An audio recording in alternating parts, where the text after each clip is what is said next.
Tem um outro ponto bem importante aqui, que ele está presente em toda a ideia da estrutura da aliança. O verso 20, a oração dele termina: Agora, ó Senhor, nosso Deus, livra-nos das mãos dele, para que todos os reinos da terra saibam que só tu és o Senhor.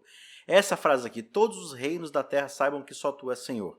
Então, tendo em mente aqui a ideia da aliança, eu vou dar uma acelerada aqui no desenvolvimento do texto, e aí a gente volta a esse ponto, porque ao final do texto vai naturalmente voltar para isso. Do verso 22 em diante aqui, Isaías vai levar uma mensagem da parte de Deus, né, para Ezequias, falando assim, que tipo, olha, porque você me afrontou, como Deus falando, né, para Ezequias, olha, ele está falando para Ezequias, mas como se estivesse respondendo ao Senaqueribe, né? Então, assim, olha, as virgens, a filha de Sião vão zombar de você, a filha de Jerusalém, assim, que, tipo, que nem consegue segurar a cabeça com aquele bebê, né, que nem consegue firmar o pescoço ainda, vai rir da sua cara e tudo mais e tal. Os seus servos, toda a riqueza que você juntou, todo o seu exército não vai ser nada diante de mim e tal.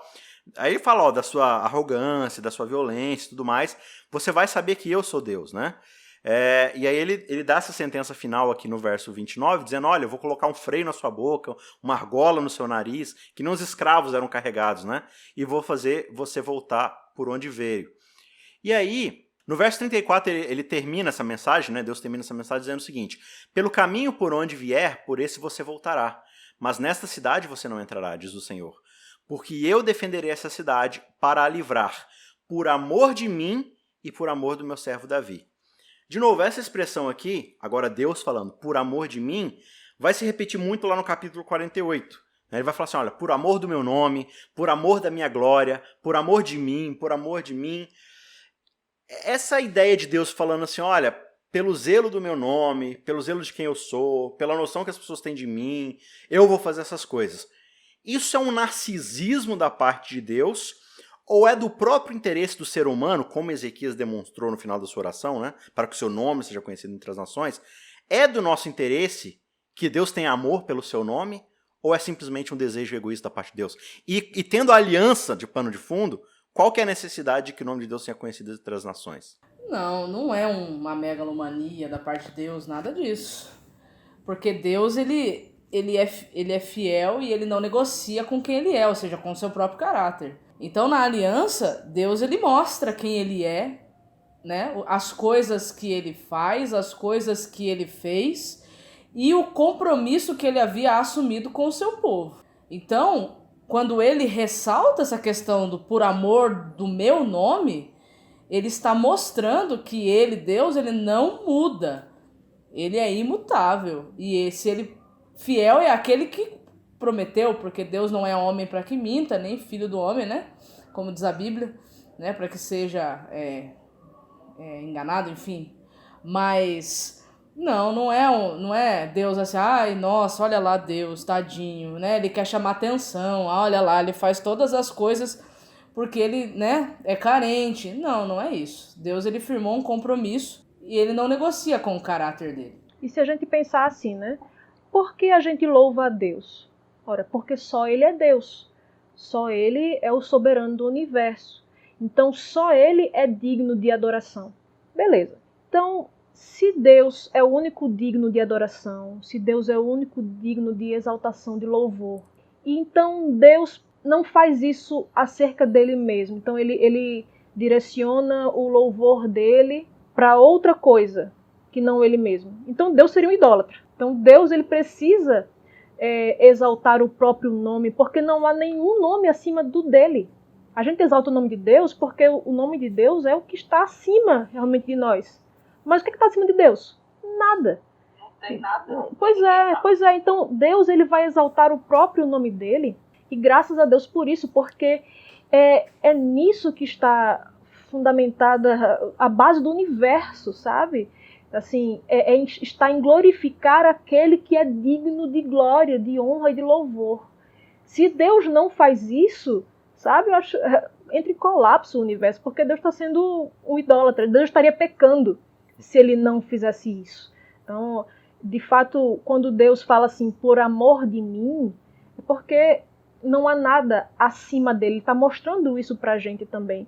Não há nada acima de Deus mesmo, sabe? Então, é claro que, como nós cremos na Trindade, Deus não é um Deus egocêntrico, solitário, que estava ali carente e estava querendo que o pessoal, igual, sei lá, uma namorada, um namorado que fica, olha, me ama, tá? Sabe, aquela esquete de Juju carente, né? Deus não é Juju carente.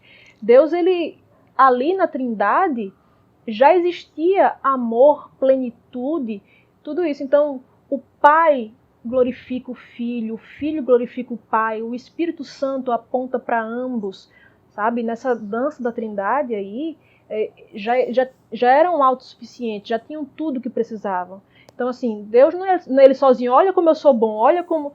Se a gente vê um ser humano fazendo isso, a gente fica, esse cara se acha, porque a gente sabe que ele não é tudo isso. Mas Deus é tudo isso e muito mais do que a gente imagina. Então ele pode fazer isso sem ser narcisista, sem ser nada disso, né? Inclusive você vê ali os membros da Trindade se submetendo, né? O Filho que está ali obedecendo ao Pai, o Espírito Santo exaltando a eles. Então, assim, não é nada egocêntrico, pelo contrário. É quando a gente olha para Deus que a gente aprende sobre humildade, né? Porque você vê Deus encarnando e servindo, né?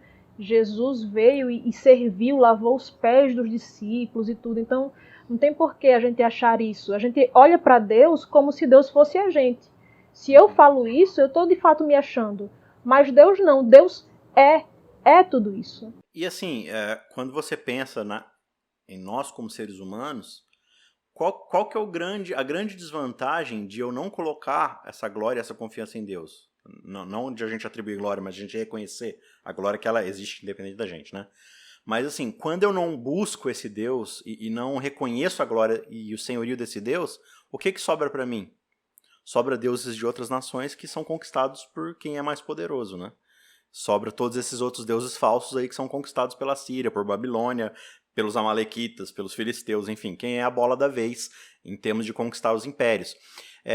E quando a gente pensa em termos de aliança, tem uma expectativa muito grande e uma necessidade muito grande de Deus ser glorificado, é porque Israel deve o tempo todo ser o espelho que reflete a glória de Deus para as outras nações. Para que essas outras nações reconheçam a glória de Deus e possam também se voltar para ele e deixar seus ídolos, né? Então o tempo todo Israel é colocado na terra, dentro do prospecto da aliança, para ser essa representatividade, para apontar para Deus. Aí quando aparece uma casa da vida que em vez de apontar para Deus, olha para sua muralha, né? Olha para o seu aqueduto, olha para o seu exército, né? Aí o que acontece? Deus, ele é colocado de lado e quem deixa de ganhar alguma coisa com isso não é Deus, né? O fato de eu não glorificar a Deus, cara, Deus tem o Filho, o Pai e o Espírito Santo, como a Vanessa falou, se glorificando. Quem tem o Espírito Santo glorificando a si mesmo, quem tem o Filho glorificando o Pai, quem tem o Pai glorificando o Filho e o Espírito, não precisa do ser humano reconhecendo nenhuma glória, né? Se você tem o próprio Deus glorificando o próprio Deus, para que você precisa de um ser humano? Então, Deus não perde nada com a minha adoração e reconhecimento da sua glória, mas eu perco tudo, né? Porque aí eu vou me voltar para aquilo que vai me abandonar no final, que vai me deixar na mão no final. Então, acho que essa ideia aqui da oração, e a gente acho que deveria ter isso em mente hoje. Claro que a gente não está dentro dos moldes da antiga aliança, mas a gente vive uma nova aliança com Cristo, que é a ideia de que agora eu estou representando o nome dele para as outras pessoas. Então, o que sai da minha boca em termos de pregar o evangelho, reconhecer a sua glória diante das pessoas, às vezes é apagado. Por quê? Porque eu vivo uma vida mesquinha, que está pensando nos meus próprios interesses, nas minhas próprias conquistas, e às vezes as pessoas me veem desesperados porque talvez eu não tenha dinheiro para aquele plano que eu queria, né? Talvez eu estou aqui confiando em mim mesmo e mostrando para as outras pessoas que a glória está em mim e não em Deus. Então, olhar para essa oração de Ezequias é um convite para a gente olhar para dentro de nós mesmos e pensar, será que a minha glória está em Deus ou eu estou tentando de novo, blasfemamente, trazer para mim mesmo a solução de todas as coisas, né? E eu acho que a grande beleza da aliança é porque quando a gente encontra Deus fazendo aliança com Abraão, por exemplo, né, que é o patriarca dessa aliança aí, né, nos termos que Abraão conhecia, né, que era partir os bichos, né, e ambas as partes do acordo passar por sobre aquela carcaça partida, né, querendo dizer que aconteça comigo o que aconteceu com ele, né, com eles. É muito legal naquele contexto que em Gênesis 15 mostra que o único que passa sobre a carcaça dos bichos é Deus, né? Abraão, ele não passa. Então, a grande beleza da aliança é mostrar que realmente nós podemos e devemos confiar nesse Deus, porque ele cumpre a sua palavra. Pode não ser no tempo que a gente quer, ou do jeito que a gente quer, mas ele cumpre, porque fiel é aquele que prometeu. Então, se Deus prometeu, ele vai cumprir, não importa o tempo que isso leve para acontecer. Então, aqui no contexto de Isaías, não era para Israel do Sul ir para a Síria, não era. Não era nem para ir, né, para a Babilônia, depois mais para frente, enfim, não era. Mas Deus, ele mostrou a sua fidelidade. Então, a fidelidade de Deus é que nos dá combustível para nós, né, buscarmos sermos fiéis a ele também. Ajude o Cristãos Cansados a continuar produzindo conteúdo cristão gratuito e de qualidade. Você pode fazer uma doação única usando o QR Code do PicPay ou pelo site apoia.se/cristãoscansados, fazendo contribuições mensais de qualquer valor. Os links estão na descrição.